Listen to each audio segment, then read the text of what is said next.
My name is Matilda Gemzo. I am on the educational psychology course at Leeds Beckett. My course is all about learning and how we inspire learners.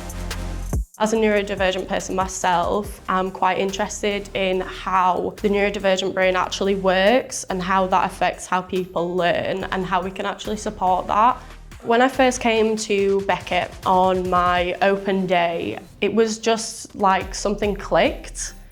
And I just met these people that just understood me, and immediately I just felt like this is it, this is where I'm supposed to be, this is where I am going to spend the next 3 years, and I cannot think of a better place.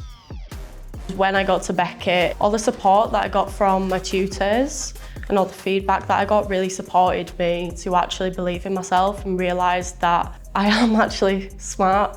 I am an academic. I just never really found my subject before. And now I'm at uni and I am studying how to support other young people who are struggling and how that might have a knock-on effect on their school lives, which is really focusing on me and what really makes me me.